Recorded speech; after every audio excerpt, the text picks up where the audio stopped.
Et oui, grosse news il y a encore cette semaine. La première qui me vient à l'esprit, c'est OpenAI qui vient de se faire jailbreaker. C'est-à-dire que les limites de sécurité normalement associées au modèle, eh bien, ont tout simplement été supprimées à l'aide d'un GPT custom. On va voir ça dans les détails, c'est assez impressionnant. Autre news en relation avec la dernière vidéo de la chaîne, Google s'explique sur les problèmes rencontrés avec AI Overview et nous verrons si ces explications, eh bien, sont satisfaisantes. Toujours pour faire écho à cette dernière vidéo, eh bien, nous allons voir Perplexity AI, qui est un peu le futur des moteurs de recherche sur Internet, je pense, et une nouvelle fonctionnalité vient d'être introduite qui est vraiment impressionnante. Vous allez voir, c'est parti.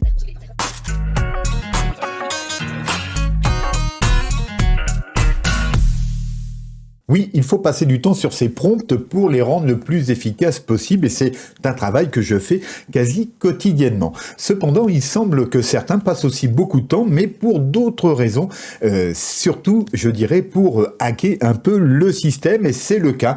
C'est ce qui vient d'arriver à OpenAI avec un hacker qui vient de partager une version jailbreakée d'un GPT custom. Donc oui, OpenAI s'est fait jailbreaker ChatGPT et en fait, il s'agit d'un GPT custom qui a été publié sur le store et qui permettait de dépasser les limites d'alignement du modèle. Donc c'est un hacker du nom de Pliny the Prompter donc qui a dévoilé ça sur ChatGPT. Bon, il s'est servi aussi de Twitter pour faire circuler l'information et par exemple les fonctionnalités controversées, eh bien c'était la possibilité de demander à ChatGPT la recette pour synthétiser la méthamphétamine, un cocktail Molotov ou même du napalm. Donc on comprend tout de suite les risques qu'un tel GPT ou qu'un tel prompt puisse porter et surtout à la réputation en même temps d'OpenAI. Donc évidemment ce GPT n'est plus disponible à l'heure actuelle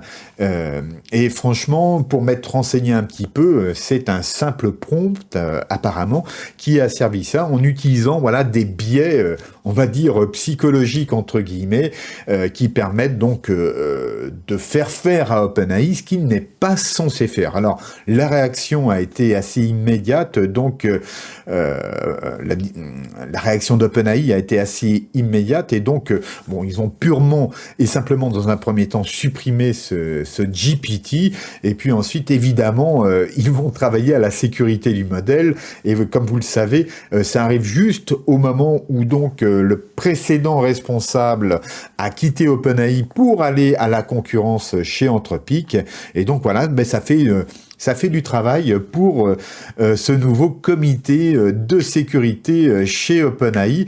En tout cas, je vous mets en description le lien vers cet article. Vous en trouverez d'autres, sans doute plus étoffés même, et ainsi qu'un lien vers le profil du hacker sur Twitter si vous voulez plus d'informations sur ce sujet. Et oui, cela continue et c'est même un vrai problème. YouTube met moins en avant certaines vidéos et j'ai besoin de votre aide pour développer la chaîne. Alors, merci de cliquer ci-dessous sur le pouce vers le haut, de vous abonner si ce n'est pas encore fait, d'activer la cloche qui vous préviendra des prochaines publications. Le top serait que vous partagiez cette vidéo sur vos réseaux sociaux, ce serait vraiment génial, je vous remercie. Allez, je reviens brièvement sur la dernière vidéo que j'ai faite avant de passer à Perplexity et ses superbes fonctionnalités qui viennent d'arriver. Google a publié cette annonce concernant les problèmes qu'il a rencontrés avec les AI Overview ces derniers jours. Et donc, selon eux, voilà, vous pourrez le lire en traduisant cette page. Je vous mets le lien, bien sûr, en description. Que selon eux, voilà, ces erreurs, ces bizarreries pour certaines ont été falsifiées, qu'elles n'auraient pas existé. Et ils expliquent que malgré tout, voilà, parfois, ça peut arriver dans certains cas. Et notamment dans les cas où il y a peu de données finalement à servir aux internautes dans les résultats, et bien dans ce cas-là, effectivement, l'IA pourrait aller piocher dans des contenus satiriques, ce qui expliquerait donc ces sorties un peu étranges. Vous vous plaît sur le fait qu'il est conseillé aux femmes de fumer 2 ou 3 cigarettes par jour, qu'il est possible de laisser un chien dans une voiture surchauffée, ou qu'il est bon pour vous de manger des cailloux. Donc voilà, ce ne sont pas vraiment des excuses, c'est plutôt un défaussement. Et donc, en gros, ils expliquent aussi, voilà, que ce sont d'abord des requêtes que l'on fait très rarement sur le moteur. Donc finalement, voilà, de toute façon, ça ne serait pas très grave. Et donc voilà, c'est pas de mea culpa de leur part, c'est plutôt dire voilà, c'est pas de notre faute. De toute façon, voilà, on va quand même faire quelque chose pour contrer ça. Et d'ailleurs, ils ont donc bloqué les AI Overview ces derniers jours. Alors, j'ai pas été voir avec un VPN pour savoir s'ils les avaient remis, mais en tout cas, voilà, c'est vrai que c'est un sale coup qu'il aurait porté si effectivement ce sont surtout des fausses informations qui ont propagé donc ces informations.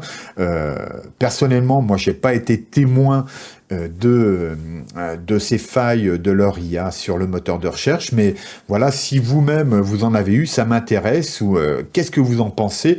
On se retrouve dans les commentaires pour en discuter. Je le rappelle, hein, en toute sympathie, et puis voilà, on est poli surtout parce que voilà, j'ai beaucoup de trolls en plus actuellement, et donc je vous avertis, voilà, si vous manquez de sympathie et de politesse, eh bien c'est l'exclusion définitive du chat en commentaire. Voilà. Et on passe maintenant à Perplexity. Donc oui, si Google connaît actuellement des difficultés, ce n'est pas le cas de Perplexity AI que nous avons devant nous actuellement. Alors je ne sais pas si vous connaissez l'outil, dites-le moi en commentaire, ça m'intéresse. En tout cas, voilà, je vais faire une rapide présentation pour commencer. Et Perplexity AI, eh bien, en fait, c'est un système de chatbot qui peut utiliser différents modèles, hein, ils ont le leur, mais ils peuvent utiliser aussi GPT-4, GPT-4o, des Llama, du Mistral, etc. Enfin bref, on peut paramétrer ça dans ces discussions avec Perplexity, surtout en mode pro. D'ailleurs, je tiens à le préciser, c'est le cas ici, j'ai donc un abonnement, et donc c'est un outil qui va permettre de mixer à la fois sa recherche sur le web, c'est-à-dire qu'il est capable d'aller chercher donc des sources en ligne et donc d'avoir des informations fraîches et de les traiter finalement en temps réel. Donc voilà, c'est vraiment un outil très intéressant que j'utilise ponctuellement, mais un petit peu plus ces derniers temps, et vous allez le voir, il y a une nouvelle fonctionnalité super intéressante, même si je la trouve un petit peu limitée. Ça commence à nous donner une bonne idée de ce que pourrait être un agent pour des tâches précises. Alors même si on peut faire cela, je dirais, avec des GPT custom, hein, c'est ce que je fais beaucoup moi personnellement, on voit que là, de façon intégrée, ça peut avoir un gros intérêt parce que franchement, voilà, c'est très rapide et surtout très efficace, mais ça sera pour dans quelques instants. Donc, eh bien, comme sur la plupart des chatbots, Perplexity dispose donc ici d'une zone dans laquelle on va taper nos questions, hein, et finalement, voilà, on peut à la fois y insérer des prompts, mais aussi lui poser de toutes simples questions. Et je vous propose, par exemple, eh bien qu'on clique ici en quoi Perplexity AI est-il différent, et on va voir un petit peu son fonctionnement. Donc, si j'avais tapé moi-même la question, ça aurait fait strictement la même chose. Et ici, on voit donc des résultats qui sont ici synthétisés à partir des sources qui sont présentées là. Et on peut voir ici donc qu'il y a 5 sources utilisées pour générer la réponse que l'on voit ci-dessous. Alors, là, on ne peut pas dire qu'il soit super rapide dans sa réponse, mais malgré tout, voilà, on voit la réponse en stream en temps réel ici. Et donc, on a quelque chose, voilà, qui explique les différences donc entre ChatGPT, par exemple et Perplexity. Alors, il se trouve que là, on a quand même, vous voyez, des choses étranges. Bon, on peut dire que oui, Perplexity utilise bien GPT-4 à des moments, hein, et ses propres modèles et d'autres open source. Hein, donc là, on voit tout de suite que ce n'est pas infaillible non plus. Hein. Rappelez-vous, il faut toujours vérifier ce que l'IA vous propose. C'est hyper important. Mais on a par exemple des points qui sont justes. Ici, c'est l'accès à Internet et puis la fiabilité et la profondeur des réponses. des réponses, pardon. En effet, c'est vraiment un outil qui permet de creuser des sujets. Ah, décidément, je suis un peu fatigué en cette fin de semaine. En tout cas, voilà, on a évidemment une tarification de 20 € par mois. Donc voilà, c'est au même prix que ChatGPT. Et comme vous pouvez le voir, on a des questions liées qui permettent de rebondir un peu sur ce que l'on a eu en première réponse. Et donc ça, c'est des choses assez intéressantes sur des sujets. Je vous ferai voir un exemple tout à l'heure. Vous allez voir, c'est vraiment très très sympa. Alors il y a aussi des fonctionnalités très sympas, comme vous pouvez le voir sur le côté, puisqu'on peut lui demander d'aller rechercher des images en ligne sur la question qui a été posée. Donc voilà, il va nous en proposer ici un certain nombre et on peut donc les agrandir. Vous voyez, on a des captures d'écran. Enfin bon, on a plein de choses ici, hein. Et on peut rechercher également des vidéos. Donc là, c'est pareil, il va aller chercher ici des réponses sur YouTube, hein, principalement. Et puis, on peut aussi lui demander ici de générer directement des images. On va voir ça dans quelques instants. Vous voyez qu'on peut choisir pour commencer un style. Et là encore, on peut choisir le moteur de rendu. Donc, vous voyez que c'est un chatbot, mais dans lequel est intégré pas mal de fonctionnalités assez avancées, et c'est finalement assez différent de ce que nous propose OpenAI et ChatGPT. Alors, l'intérêt, comme je vous disais, c'est de pouvoir utiliser des modèles assez différents. Et je vais vous faire voir ici donc les paramètres, voilà. Vous pouvez voir ici qu'en termes de modèle IA, on a le choix entre tout cela. Alors je vais choisir ici Claude 3 Opus, hein, c'est le dernier modèle avancé d'Anthropic, donc ça c'est plutôt sympa de l'avoir en son sein et on va faire un premier prompt ici qui soit personnel et ça va être mon traditionnel prompt sur la taille des armes et on va voir un petit peu le rendu. Donc là, je me suis mis en mode pro. Hein, c'est comme ça que je peux utiliser Opus d'ailleurs. Et donc, voilà, on va voir un peu le même phénomène que tout à l'heure. Donc voilà, il cherche des sources. Vous voyez, il en a trouvé 17 ici, hein, ce qui est pas mal. Et donc, il va établir une réponse qui est censée être synthétique. Mais comme on l'a vu tout à l'heure, il faut toujours vérifier les résultats, bien entendu. Et donc, on a ici en temps réel la réponse qui s'affiche. Alors là, je lui ai pas demandé, par exemple, de me faire un article, parce que justement, je vais en profiter à partir de ce prompt-là pour vous faire voir un petit peu le futur, sans doute, de la rédaction web. Alors déjà, là, on a là le futur de la recherche en ligne avec l'IA, à mon avis. C'est bien plus efficient que ce que nous proposerait Google pour le moment, bien que il se dirige finalement vers quelque chose d'assez similaire, puisque là, on peut ensuite aller creuser le sujet en allant directement sur les sources, mais évidemment, là, on a déjà une forme de réponse assez élaborée, et je crains que les sites web qui servent à nourrir ces IA, finalement, se retrouvent avec beaucoup moins de visiteurs dans les mois et années à venir. Donc, on pourra se demander si ça reste utile, finalement, de créer des sites web. Je pense que oui, mais en tout cas, il va falloir inventer de nouveaux modes, sans doute, de rémunération pour continuer à éditer du site dorénavant. En tout cas, comme vous pouvez le voir, on peut directement, comme je vous l'ai dit tout à l'heure, générer des images. On va choisir ici un style. Je vais faire photographie. Alors, dans les paramètres, on peut aussi choisir son moteur de rendu, hein, pour les images. Alors, vous allez voir, ça va assez vite. Et là, j'ai choisi le moteur Playground, donc un moteur que vous connaissez. Et là, on voit une illustration d'un arbre. Bien sûr, ce n'est pas limitatif et je peux choisir ici une version illustration. Et donc, en fait, il génère l'image directement par rapport aux prompts et aux réponses qui ont été données. Vous voyez, celle-ci est plutôt sympa, hein, pour illustrer. Donc la taille est suffisamment intéressante, hein, je crois que ça fait du 1700, voilà, en tout cas on est au-delà des 1000 pixels de large, donc voilà, c'est plutôt sympa. Alors, dans quelques instants, je vais vous faire voir une fonctionnalité qui est assez innovante, hein, et j'aimerais bien savoir ce que vous pensez déjà, vous, de Perplexity, et donc on se retrouve dans les commentaires pour en discuter. Alors juste avant de passer à ce nouvel outil proposé par Perplexity qui est vraiment génial, hein. Restez bien jusqu'au bout. Je voulais vous faire voir, voilà, on a ici les sources par exemple, hein, donc on peut cliquer ici et on arrive sur le site web directement. Donc voilà, les sites sont accessibles et c'est toujours intéressant donc pour creuser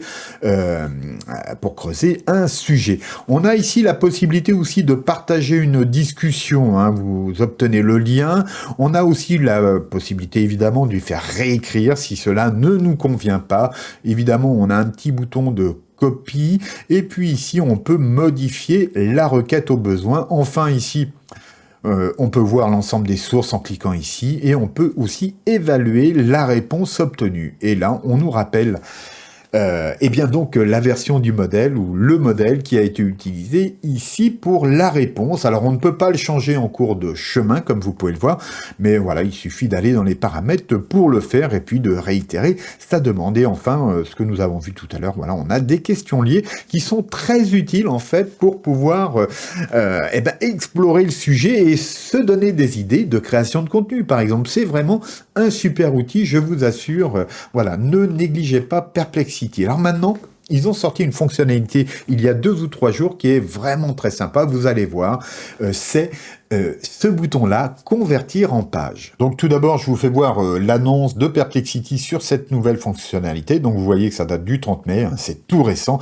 Et donc voilà, c'est l'introduction aux pages Perplexity. Et donc en fait, qu'est-ce que c'est? Eh bien, on va pouvoir créer du contenu publiable directement au sein de Perplexity et vous allez voir, c'est vraiment très rapide, très fonctionnel et franchement c'est un outil qui me plaît beaucoup. Alors j'aurais quelques griefs à lui faire mais il est tout jeune et si seulement ça pouvait évoluer vers ça, eh bien ce serait vraiment génial. Donc voilà, c'est vraiment un outil pour tout le monde, vous y accédez dès l'instant où vous avez un compte pro et vous allez voir par la pratique en quoi cela concerne. Donc là, on a plein d'exemples. Je vous mets évidemment ce lien en description et vous allez découvrir avec moi en direct ce nouvel outil. Eh bien, c'est très simple. Là, j'ai fait une requête il y a quelques instants. Vous avez vu sur quels sont les avantages de la taille des arbres. Eh bien, tout simplement, je vais cliquer ici sur convertir en page et regardez bien ce qui se passe. Il a repris l'image que j'ai générée, la dernière, là en l'occurrence, et là,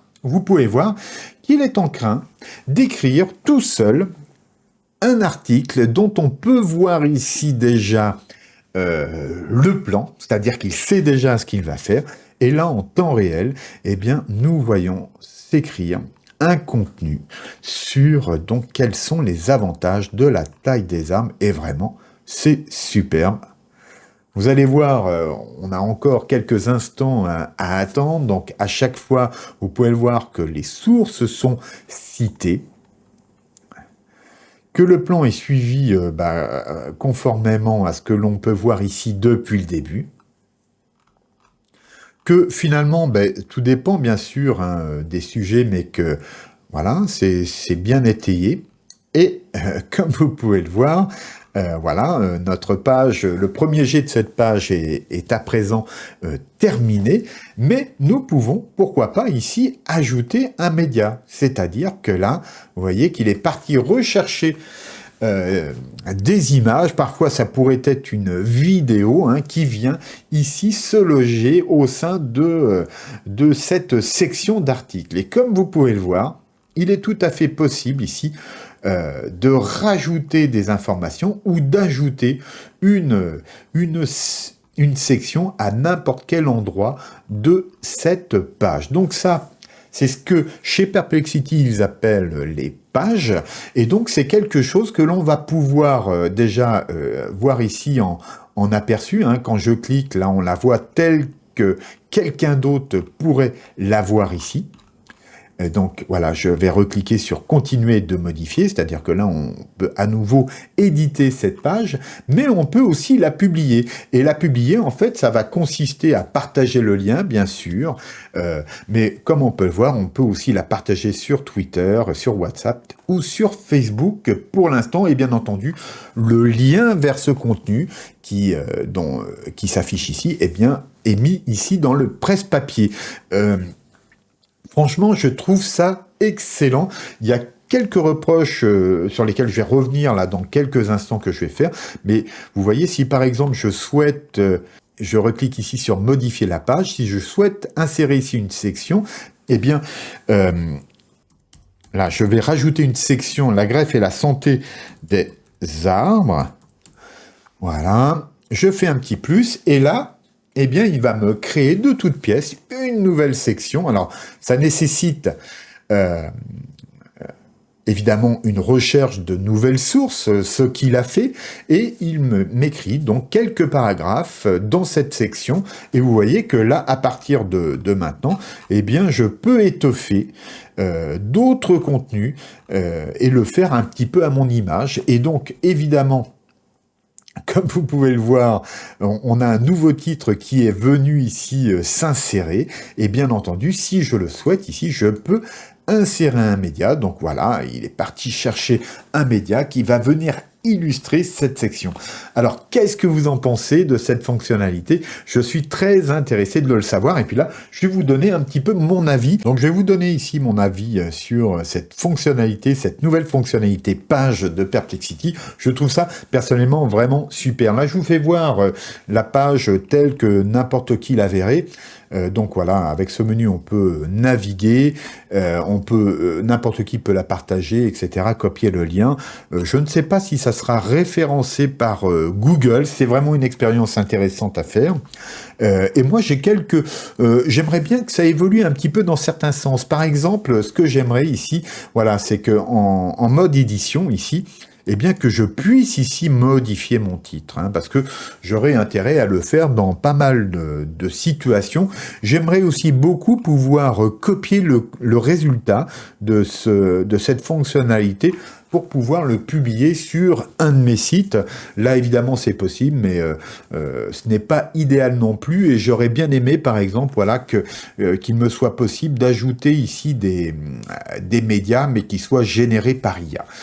Que ça ne soit pas donc des médias issus d'autres sites, ce qui me semble être le cas ici, et ce qui pose finalement un petit peu problème. Donc je ne sais pas si vous aurez ces mêmes retours à me faire sur Perplexity Page, mais je suis très curieux de le savoir, donc dites-moi tout ça dans les commentaires, sinon vraiment bravo à eux, c'est vraiment un super outil. Et puis on se retrouve face cam pour quelques informations complémentaires et la conclusion de cette vidéo. Dites donc, j'allais oublier de vous parler de l'outil open source qui permet d'avoir un Perplexity AI en local sur sa machine. Donc là, voici à l'écran l'outil en question. Donc je vous mets le lien en description. Donc je vais pas vous expliquer comment l'installer. C'est très bien fait ici. En tout cas, sauf s'il y avait vraiment beaucoup de gens qui souhaitaient que nous fassions une vidéo là-dessus, eh bien je vous ferai donc un tuto. Pourquoi pas, il faut voir. En tout cas, vous avez ici toute la marche à suivre pour l'installer. C'est relativement simple si vous savez manier la ligne de commande, et au final, eh bien, on obtient ce type d'outil sur votre machine. Alors là, c'est en anglais, mais on peut lui s'adresser à lui en français, c'est pas un problème. Et donc là, vous voyez, si je clique ici, How is Apple Stock doing this day? Eh bien, regardez ce que ça me génère directement ici sur mon écran en local. Eh bien, déjà un graphique, mais vous allez voir, là, pour le moment, il est toujours en train de travailler, et d'ici quelques instants, eh bien, j'obtiendrai ci-dessous des informations complémentaires. Vous pouvez voir qu'il m'a fait une sélection ici de vidéos, d'images. Alors, ce n'est pas parfait, mais je trouve ça très intéressant que ce type d'outil arrive sur nos machines en local. C'est une alternative open source. On peut utiliser des tas de modèles différents. Ollama, bien sûr, est de la partie pour sélectionner les modèles.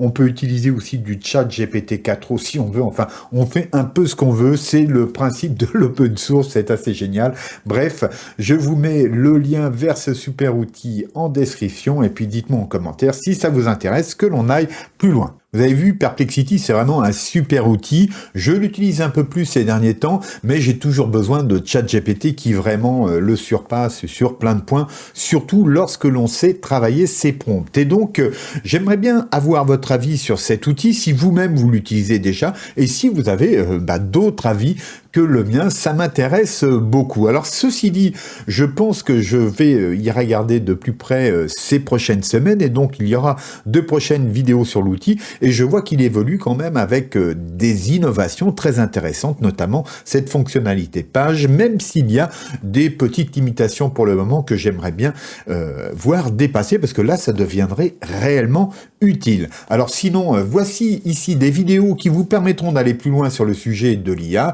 avec bien sûr, comme d'habitude, toutes les infos dans la description, et je vous y retrouve. Alors abonnez-vous, likez, partagez cette vidéo, je vous dis à bientôt, gardez-vous bien, au revoir.